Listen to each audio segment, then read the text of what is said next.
그래서 부동산 뉴스를 못 믿는다. 왜 언론은 부동산을 띄우나 한번 살펴보겠습니다. 자, 언론이 부동산 띄우는 프레임 여러 가지가 있죠. 뭐 전세난 우려 같은 거. 이번에 9.13 부동산 대책 이후에 시장이 좀 침체 기미가 보이니까 와, 전세값이 급등한다. 헬리오시티 역전세는 없다. 이런 식으로 기사가 쏟아져 나왔는데 지금 최근에 한국감정원 주간가격동향 보면 전세값은 굉장히 안정세, 일부 지역은 하락세가 나타나고 있죠.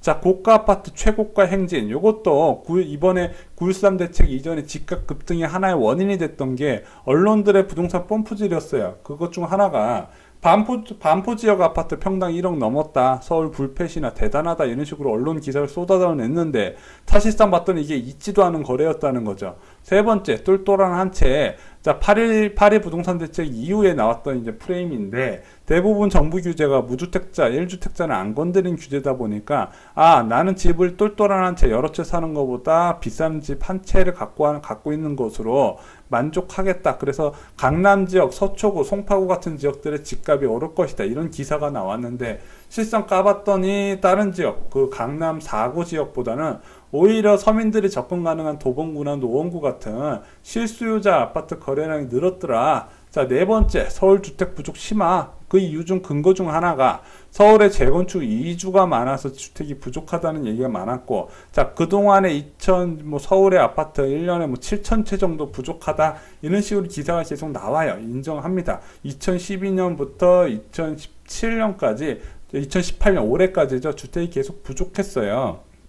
그거는 이제 시장 침체로 인해서 분양이 안 됐으니까 공급을 못했죠. 그리고 공공주도화에 공급을 거의 포기하다시피 했잖아요. 그런데 이게 바뀐다 이거죠. 그동안 열심히 이주 수요로 집값이 올려놨는데 그 이주 수요했던 아파트들이 완공이 돼서 입주가 올 겨울부터 시작이 된다는 거죠. 언제나 부족할 수 없는 거는 시장은 가격이 오르게 되면 그만큼 공급이 따라 올라서 같이 오르기 때문에 무조건 주택이 부족하다? 그러면은 집값이 비싸지고 집값이 비싸면 공급이 늘어난다. 그 과정을 연속한다는 거죠. 그런데 언론이 이렇게 부동산 띄우기 프레임을 할 때 지들이 이렇게 대놓고 띄우기 민망하니까 항상 전문가를 동원합니다. 집값 급등만 주장하는 전문가 인터뷰를 꼭 집어넣어요. 맨날 나오는 사람들 비슷비슷합니다.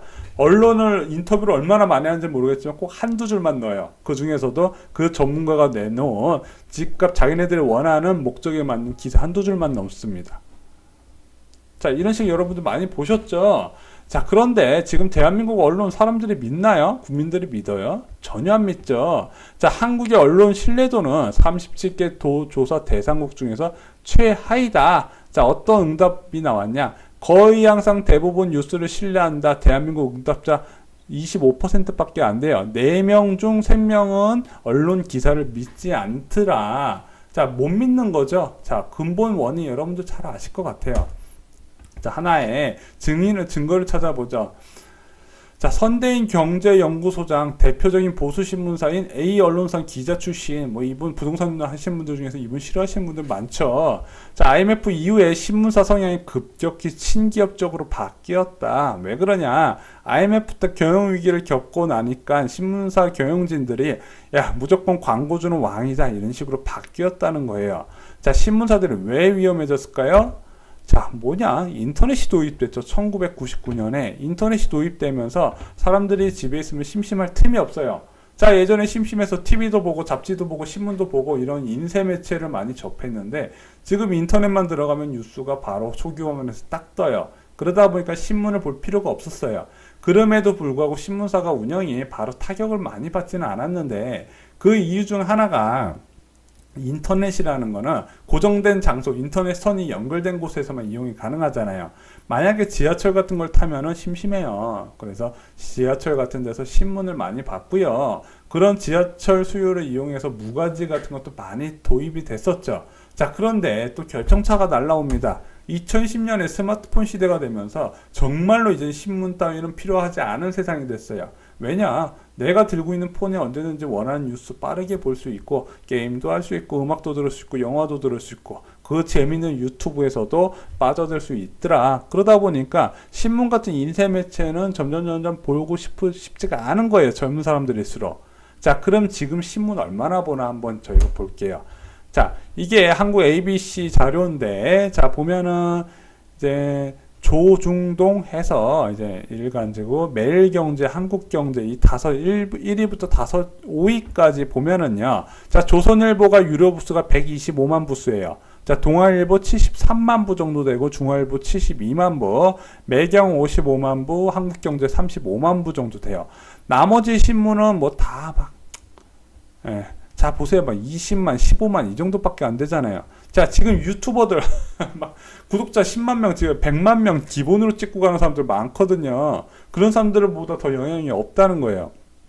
이것도 유료 부스라고 하는데 여러분들 신문 보시다 보면 끼워 넣기 많이 해줄 거예요. 어떤 A라는 신문을 보고 있는데 B라는 신문 저희가 그냥 넣어드릴게요. 같이 보세요. 이런 제안 되게 많이 오거든요. 그게 뭐냐, 이런 발행 부스를 늘리려는 이제 신문사들의 이제 노력이에요. 자, 근데 지금 조선일보가 125만 명이 봐요. 그런데 2010년, 자, 발행 부수를 봐야겠죠? 2017년 기준으로 조선일보가 151만 부를 보는데, 2010년에는 조선일보가 184만 부였어요. 한 20% 줄어든 거죠. 동아일보도 94만 부 발행인데, 자, 그 전에 2010년에는 129만 부더라. 자, 스마트폰이 세상에 나오고 나서 신문 발행 부수가 빠르게 줄어들고 있더라. 매일경제도 93만 부에서 70만 부로 확 줄어들었어요. 자, 그러면은 신문사 입장에서 스마트폰 발달은 정말로 재앙과 같은 일인데, 자, 언론사들 많이 있잖아요. 자, 신문사들. 자, 언론사가 이렇게 많아요. 자, 종합지만 30개가 되고요. 경제신문만 16개나 돼요. 자, 여러분들 뭐 아시아경제, 아주경제, 뭐 이데일리, 이투데이, 파이낸셜 뉴스, 요즘 혹시 신문지로 이 언론 기사들 신문 본 적 있으세요? 뭐 한국경제나 매경은 뭐 많이 본다 치고 뭐 머니투데이, 브릿지경제신문, 서울경제 이름은 많이 들어보셨죠? 뉴스 기사로, 언론 그 포털 기사로 많이 봤을 텐데 실제적으로 이 신문들의 그 보신 적 있으세요? 신문지를? 없으시죠? 자, 특이한 점이 있어요. 이렇게 여건이 열악한데도 망한 곳이 한 곳도 없어요. 신문사적 망한 곳이 한 곳도 없어요. 정말 신기하죠? 자, 사람들이 외면하고 안 보는데 그럼 광고 수익도 자연스럽게 줄 건데 망한 곳이 하나도 없더라. 자, 그 원인이 지난번에 이제 국정농단 사건 조사에서 좀 밝혀졌어요. 어떤 게 있었냐? 신문사들의 생존을 위한 영업. 자, 누가 보냈냐? 김병직 문화일보 편집국장이 장충기 삼성그룹 미래전략실 사장한테 보낸 문자예요. 편집국장이 기업의 사장한테 보낸 문자가 어떻게 나왔냐? 자, 문화일보에 대한 삼성의 협찬 광고비 지원액이 작년 대비 플러스 1억 될 수 있도록 장 사장님께 잘 좀 말씀 좀 드려달라는 게 요지입니다. 삼성도 많은 어려움이 있겠지만 혹시 여지가 있을지 삼성 사장님께서 관심을 갖고 챙겨봐 주십시오. 죄송합니다. 앞으로 좋은 기사, 좋은 지면으로 보답하겠습니다. 자, 이런 식으로 언론의 편집국장이 기업의 사장한테 이런 식으로 문자를 보낸 게 세상에 노출이 된 거예요. 자, 그래서 어떤 사람은 야, 편집국장이면 이 정도 광고 영업에 대한 책임이 있다. 그게 말이 안 되는 거죠. 그 말한다는 것 자체가 말이 안 되는 거예요. 언론은 하나의 공공기관이고 중립적인 의견에서 언론의 역할이라는 게 있잖아요. 근데 지금 이 왜 많은 왜 많은 신문사들이 하나도 망하지 않고 버틸 수 있었는지 알 수가 있는 거예요. 자, 그러면은 기업들의 매체별 광고비를 볼게요. 결국에는 이제 발행 수익, 발행 부수, 발행의 수익은 적어질 것이고 광고비 수익으로 들어가야 되는데 생각보다 신문사의 광고비가 적지가 않아요. 자, 신문사 광고비 2018년 기준으로 1조 3천억인데 지상파 1조 5천억하고 그렇게 큰 차이가 안 나요. 생각보다 별로 차이 안 나죠. 왜냐, 신문사에 광고를 많이 넣었는데 잘 보세요. 제일 많은 조선일보가 150만 부수밖에 안 돼요. 뭐 한경, 매경 뭐 70만 부, 뭐 50만 부 이 정도 수준밖에 안 기 때문에 여기다 광고를 실어봤자 별 효과가 없어요. 그리고 실제적으로 여러분들 잘 보세요. 이런 신문사들에 있는 광고, 하단의 광고를 잘 보시면요, 정말 광고질 떨어져요. 어떤 거 많은 줄 아세요? 부동산 광고 많거든요. 부동산 3대 지옥이라 해서 수익형 호텔, 분양형 호텔, 그리고 지역주택조합 아파트,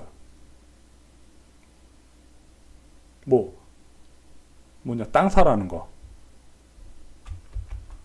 신문에 광고하면서 땅 사라는 거 뭐예요? 기획부동산이죠. 자, 부동산 3대 지옥을 신문사 광고에서 지금 다 쓰고 있어요. 그 정도로 광고하려는 사람이 적다 보니까 그런 이상한 광고까지 다 붙는 상황인데도 기업들이 이렇게 많은 비용을 내면서 신문사에 광고를 넣고 있는 거예요. 자, 그러면은 신문사가 영향력이 없으면 솔직히 광고를 안 넣어야 되잖아요. 근데 영향력이 있어요. 왜 있을까요? 포털을 다음하고 네이버에서 언론사를 다 살려줬어요. 왜냐, 얘네들이 언론 뉴스를 제공받으면서 언론사에 주는 광고비도 있겠지만 또 하나 이유가 있어요. 이 신문 기사를 전 국민이 봐요. 자, 그래서 아무도 안 보는 실제 발행 부수 10만 부도 안 되는 어설픈 언론사의 기사도 파급력이 있다고 보는 거예요. 자, 그래서 언론사들은 자기네들의 영향력이 있다는 걸 알고 그것으로 인해서 기업의 광고 수익을 이제 기대를 하는 거예요. 자, 그리고 이 기업들이 이런 언론들의 특성을 조금 이용하는 면도 있습니다. 자, STX 그룹 주요 언론사 접대 현황 보면은요.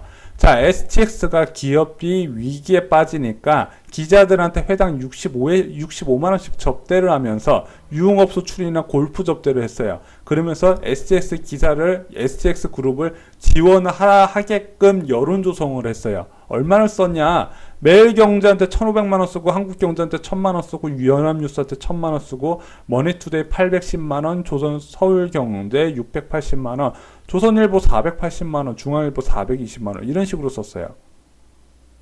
자, 여러분들 이렇게 지금 나온 기사들 보면, 언론사들 보면은요, 부동산 관련 기사도 많이 쓰는 데들이에요. 네, 어떤 식으로 쓰는지 여러분들 잘 아시죠? 제가 말씀 안 드려도. 자, 그러면은 언론과 기업의 유착관계 한번 정리해 볼게요. 자, 언론사는 자, 기업한테 우호 여론 조성을 하면서 야, 우리가 너를 위해서 이렇게 열심히 노력한다 티를 냅니다. 자, 그럼 기업은 어이구 잘했다 광고비도 내주고 접대도 해줍니다. 기자야 너 잘했어, 술 사줄게, 이런 식으로.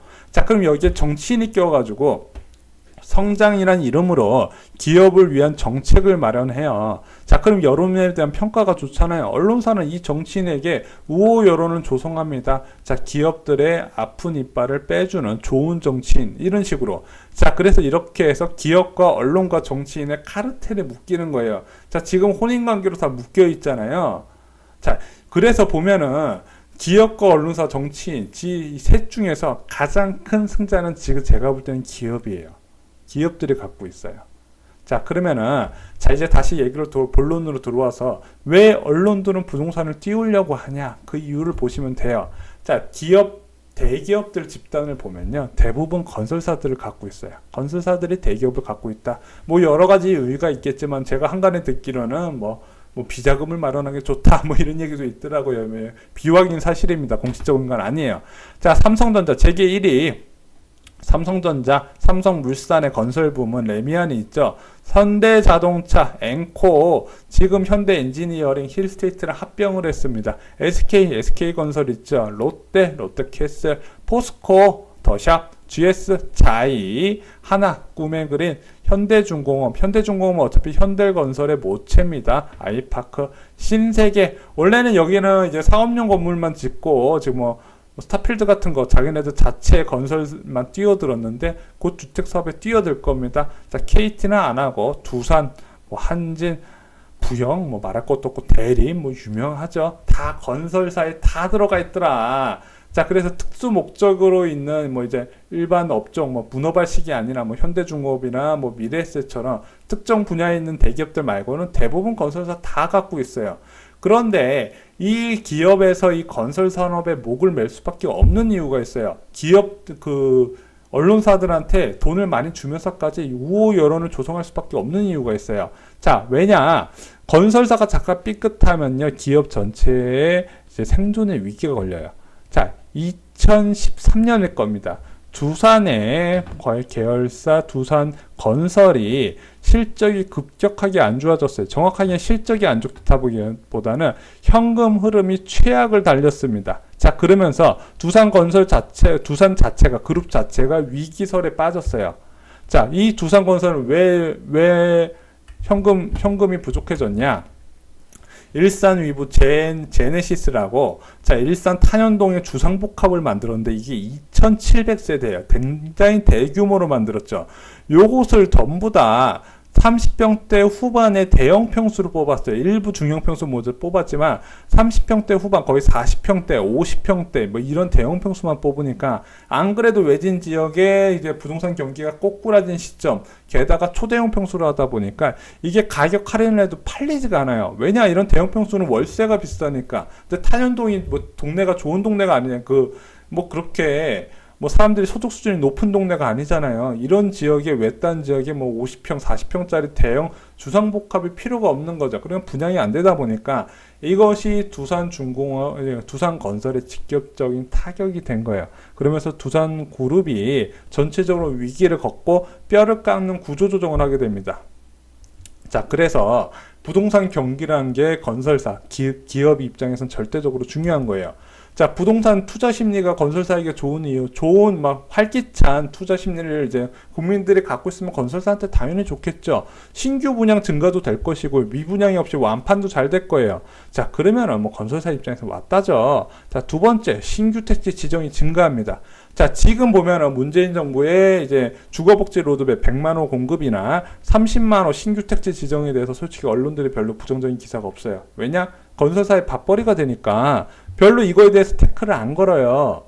다른 뭐 양도세 중과제나 종부세 그거에 대해서 그것만큼 태클을 별로 안 걸어요. 자, 집값이 급등하게 되면 정부에서 신규 택지를 지정하기 때문에 건설사 먹거리가 늘어나고요. 자, 좋은 택지에 건설 잡아서 대기업이 분양하면은 정말 수익이 많이 늘어나거든요. 세 번째, 재건축, 재개발 활성화가 되면서 또 일감이 늘어납니다. 물론 재건축, 재개발이 활성화되면 주로 대기업 건설사들, 상위군에 속해 있는 1군 건설사들이 이득을 많이 보겠죠. 자, 그래서 부동산 투자 심리가 올라갈 수 있도록 항상 언론을 통해서 뽐뿌질을 하는 거예요. 자, 그래서 이번에 집값 거품 형성에는 언론사도 분명히 책임이 커요. 근데 이거 제가 왜 보내드렸냐? 이거는 2008년 8월에 출생자 지수인데, 자, 27,300명이 출생을 했습니다. 그런데 불과 4년 전에 보면 36,500명이 출산을 했어요. 무려 9만 명 가까이 감소한 거죠. 비율로 보면 25% 이상 감소한 거예요. 결국엔 이렇게 집값의 거품이 형성을 했더니 국민들이 자식을 낳지 않으면서 인구 감소가 생각보다 빨리 진행될 수 있겠다 이런 우려가 커지고 있는 상황입니다. 자, 그러면은 지금 당장에 기업들이 우리 건설사들의 이익을 위해서 집값을 올리는 게 좋아 보일 수 있겠지만은 결국에는 기업들에게 칼이 돼서 돌아갈 것이다. 자, 지금 이제 초등학생, 중학생부터 40만 인구대로 떨어지고요. 지금 영유아 같은 경우는 이제 30만 대로 떨어졌어요. 유아 같은 경우는 30만 대로 떨어졌어요. 자, 기업들 중에서 내수 시장에 의지 안 하고 수출만 하는 기업들 그렇게 많이 있을까요? 별로 없어요. 자, 10년, 20년 뒤에 기업들 입장에서는 다 칼이 돼서 돌아갈 것이다. 집값 거품이 형성되면 사람들이 당연히 애를 안 낳죠. 그건 기본 상식이죠. 자, 전 그렇게 생각을 합니다. 이상으로 쇼킹 부동산 마치겠습니다. 좋아요하고 구독